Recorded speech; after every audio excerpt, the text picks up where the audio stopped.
Je vous propose de passer un événement quand même, quelque chose d'important. Nous allons, vous savez qu'on a élu un adjoint la dernière fois, une adjointe plus exactement, c'est Sophie Villary, et qu'aujourd'hui, la démission de Nabil Louard ayant été acceptée par le sous-préfet de Saint-Julien au nom du préfet, eh bien, nous pouvons élire un nouvel adjoint. Je vous propose, comme élection de cet adjoint, d'élire Monsieur Christophe Borel. C'est pas que j'ai oublié ton nom, hein, Christophe Borel. Évidemment, il peut y avoir, si vous le souhaitez, d'autres candidatures. Est-ce qu'il y a d'autres candidats? S'il n'y a pas d'autres candidats, vous avez un matériel de vote dans votre dossier et on va procéder comme on le fait chaque fois, c'est-à-dire le vote est obligatoirement un bulletin secret, donc on va procéder au vote. Je vais demander 2 assesseurs qui veulent bien assurer le rôle d'assesseur, Monsieur Mehdi et Madame Ramona, Madame Desmond. Voilà, donc je vous laisse aller là-bas. Il est là-bas, l'urne est là-bas, près de l'autre écran. Et je fais l'appel chaque fois en nous déplaçant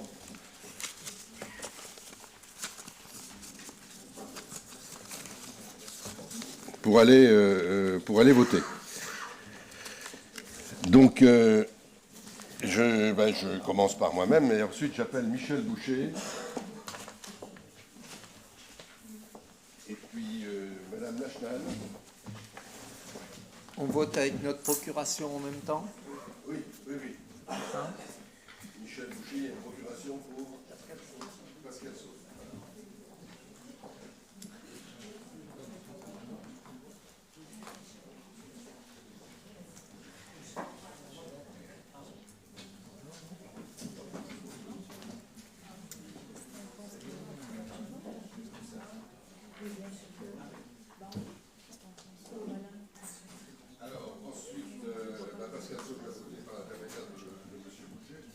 Madame Saillet,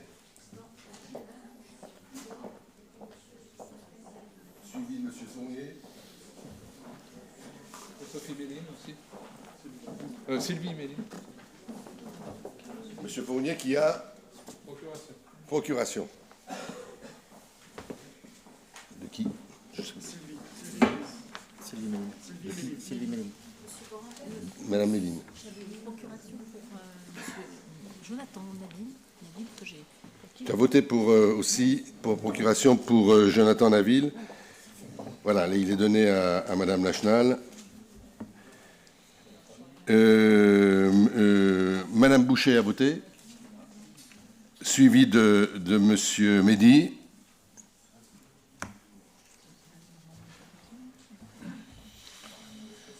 Madame Ayeb.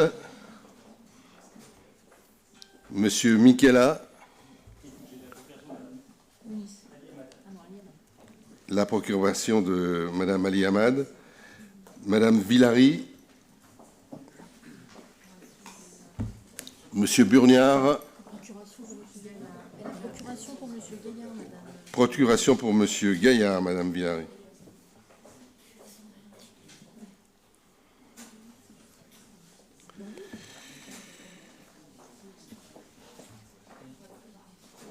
Monsieur Abicher. Donc, je récapitule. Madame Ali Hamad a voté par l'intermédiaire de Monsieur Michela. Madame Méline par l'intermédiaire de Monsieur Fournier. Le vote est pour Madame Fradet maintenant. Ben oui. Suivi de Monsieur Verdonnet.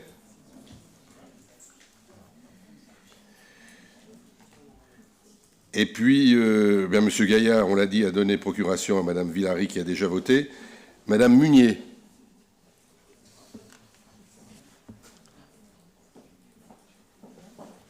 Monsieur Borel.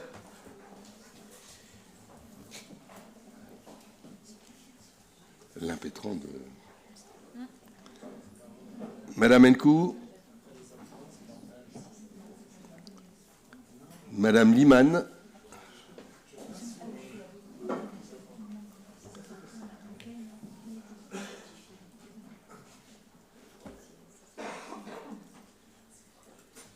Monsieur Leboguillot,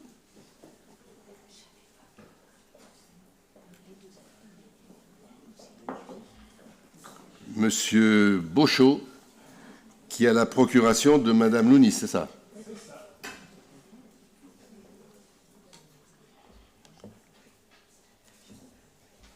Madame Desmond et Madame Desmond, voilà. Monsieur Naville a donné procuration et Madame Lachenal a voté pour lui. Madame Hucard.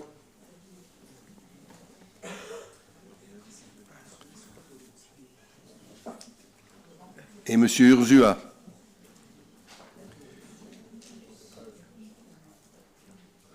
Ensuite, Madame Matougui a donné procuration à je ne sais plus qui. Madame Matougui, à Monsieur Gaconnet, hein, c'est ça. Donc, vous voterez au moment de votre passage, Madame Meka, qui a une procuration pour Monsieur Loiseau. Madame Yézil.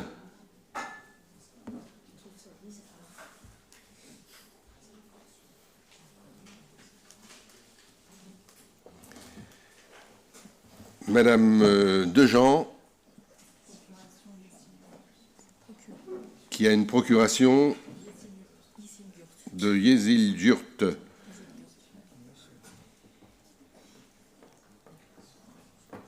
Monsieur Jadel, il a une procuration de Madame Valette. Monsieur Gaconnet, qui a la procuration de Madame Matougui.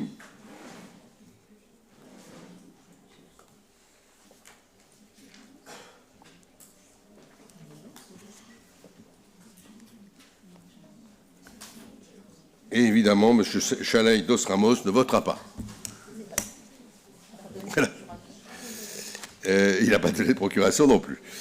Bien, je vais laisser nos assesseurs assurer le dépouillement et puis je vous proposerai de revenir à l'ensemble de ces délibérations dans un instant, y compris pour un moment un peu important. Alors, je passe les délibérations 11 et 12 qui concernent la suite de cette élection et je vous propose je passe aussi la 13 qui est liée à cela également et je vous propose de passer au tableau des emplois présenté par Marilyn Boucher. Madame Boucher.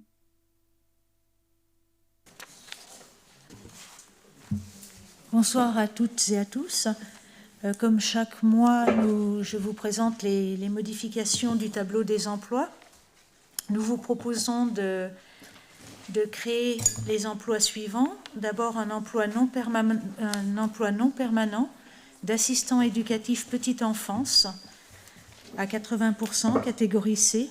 Ce poste est créé pour anticiper un remplacement de congé maternité. Nous vous proposons aussi de créer des emplois permanents.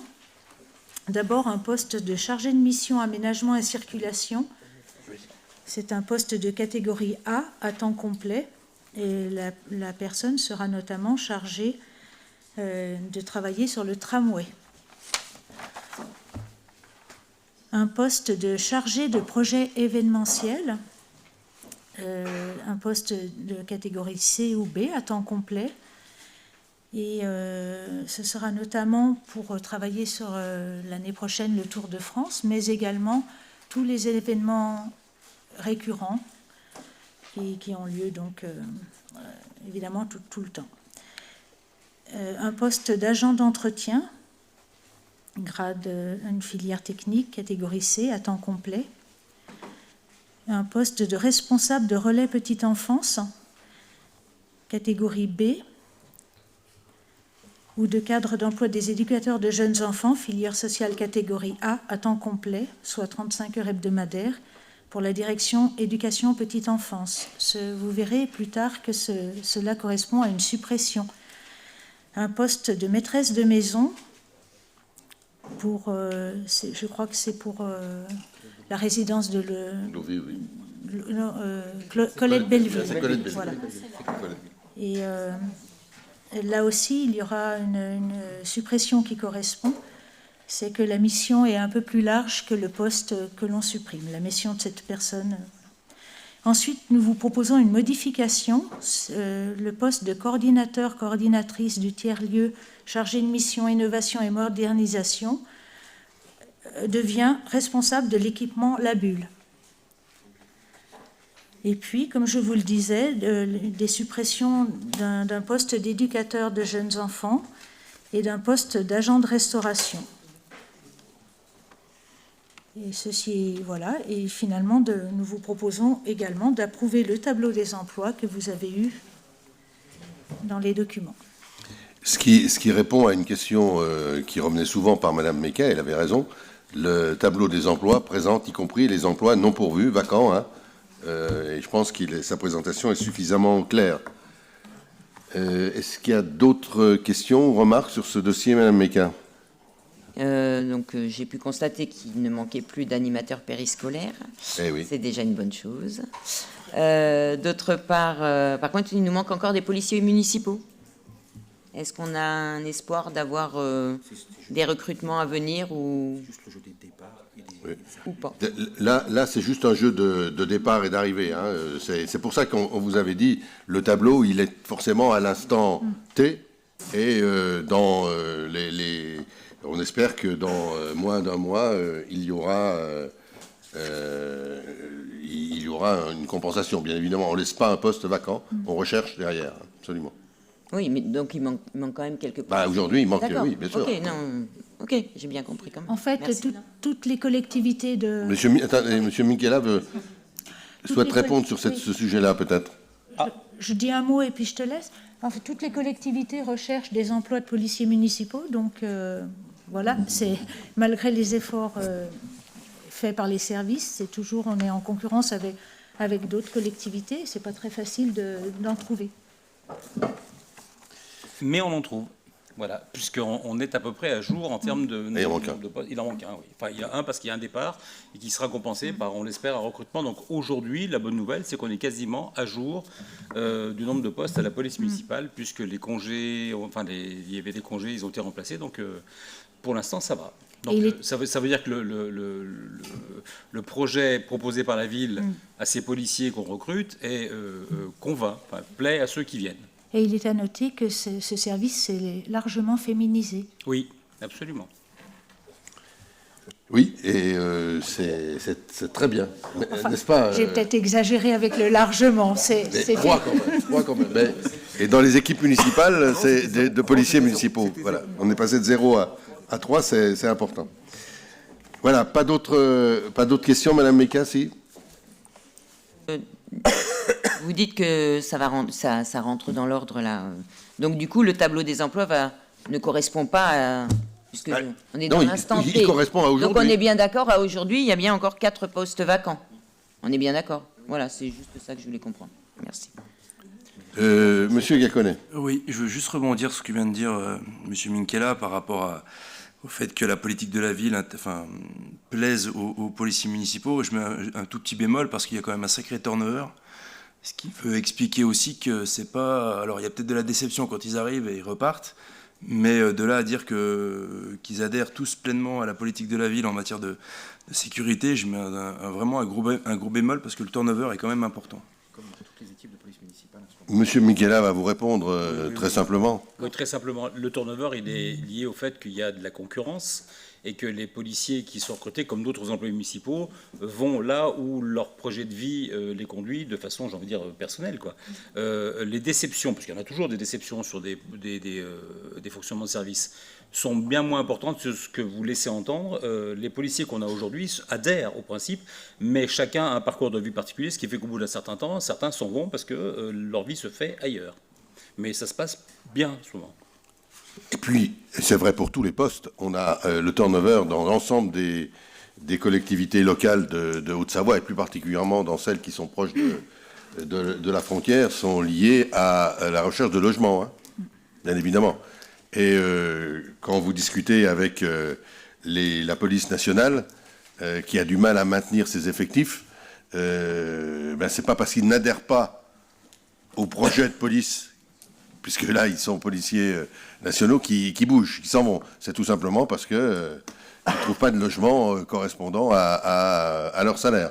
On est dans cette situation-là et on sait bien qu'il ne faut pas mettre ça sur autre chose que soit le projet de vie, soit les difficultés de logement, qui est vrai pour les policiers municipaux, pour les policiers nationaux, mais bien sûr pour tous les fonctionnaires territoriaux. On en parle beaucoup aussi pour les fonctionnaires de santé, de la fonction publique hospitalière. On peut voter s'il n'y a pas d'autres... Madame Fradet, oui. Oui, bonsoir à tous. Je me félicite que Madame Maïka ait remarqué qu'il n'y ait plus de poste d'animateur vacant. Et je voulais lui dire effectivement que c'est le fruit d'efforts que nous avons menés au niveau de la campagne avec les job dating et les recrutements incisifs que nous avons organisés toute l'année avec Pôle emploi. Et je les remercie ici parce que voilà, on a réussi ces opérations qui ont été fructueuses en termes de recrutement pour les animateurs. Merci. Merci de signaler ce travail coopératif que l'on a pu faire. Est-ce qu'il n'y a plus d'intervention? Est-ce qu'il y a des votes contre ou des abstentions sur ce rapport? Pas de vote contre, une abstention, merci. Donc je peux vous donner le résultat de l'élection. Il y avait 39 inscrits, il y a 38 votants. M. Christophe Borel a obtenu 31 voix et il y a 7 bulletins blancs. Voilà. Merci et je crois qu'on peut applaudir. Alors, on va procéder, je vais procéder très officiellement à la remise de l'écharpe des deux adjoints. Auparavant, pour être complet sur cette délibération, le classement des adjoints bouge. Hein, il y en a les adjoints remontent d'un rang à partir du 4e. Donc, vous avez la liste sur le document. Le premier adjoint, c'est Michel Boucher. Deuxième adjoint, Louisa Lounis. Troisième adjoint, Dominique Lachenal. Quatrième adjoint, Pascal Sauge. Cinquième adjoint, Mylène Saillet. Sixième adjoint, Yves Fournier. Septième adjointe, Marilyn Boucher. Huitième adjointe, Amine Mehdi. Neuvième adjointe, Inès Ayeb. Dixième adjointe, Monsieur Éric Michela. Onzième, Madame Sophie Villary. Et 12e, Monsieur Christophe Borel. Donc, je vais appeler Sophie.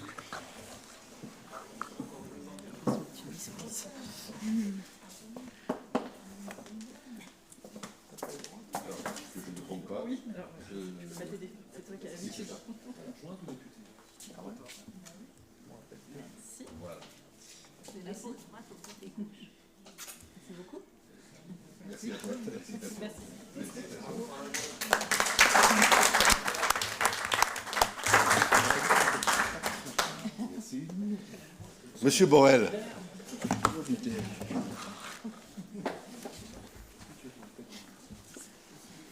Je ne me trompe pas non plus.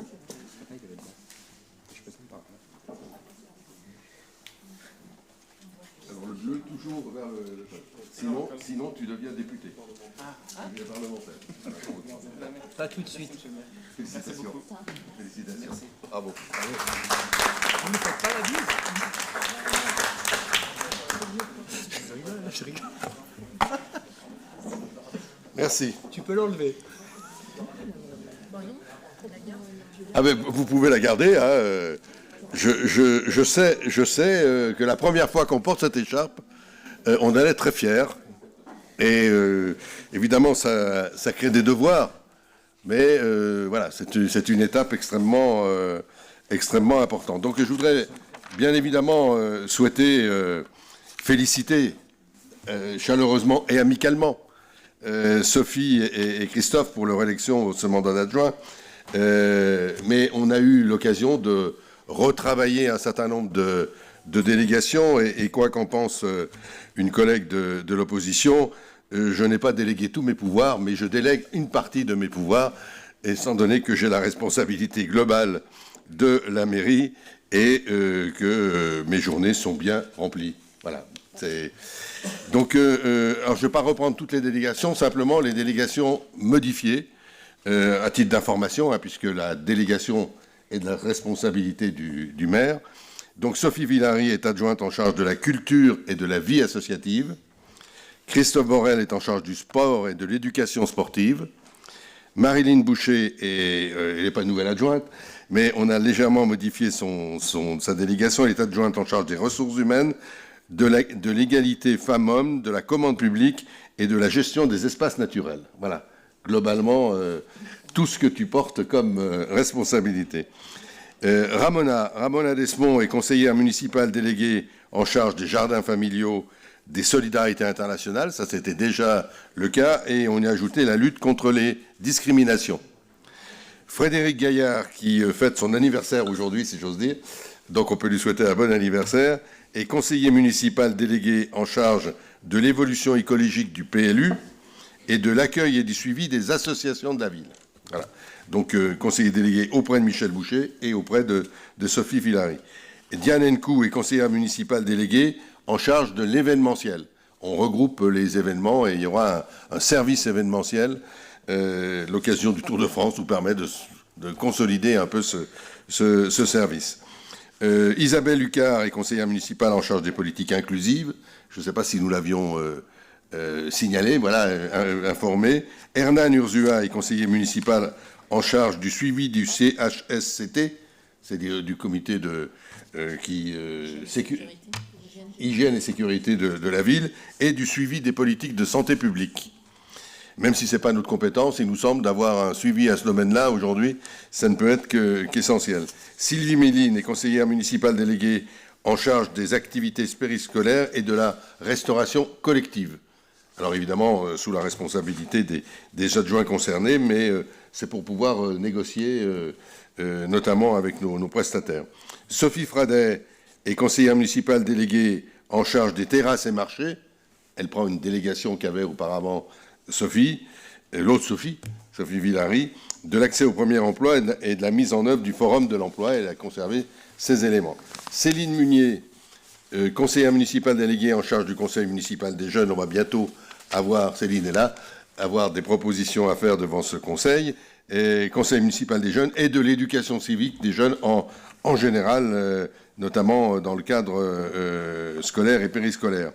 Shadia Liman est conseillère municipale déléguée en charge de la communication et de l'image de la ville. Voilà, ça, on a agrandi cette délégation. Un grand merci donc à tous, un grand merci à tous les adjoints, un grand merci aux conseillers municipaux délégués, parce que c'est un investissement, c'est beaucoup de temps, c'est du travail, c'est des responsabilités. Et puis vous le savez, on le sait tous. Je pense que d'ailleurs, on peut dire la même chose pour les élus de la minorité. Quand on est élu, et notamment en responsabilité, on est finalement vis-à-vis des gens élus 24 heures sur 24. C'est-à-dire à tout moment, vous êtes dans cette position d'élu et on vous interpelle dans cette position-là. Donc merci à tous pour ce travail très, très important.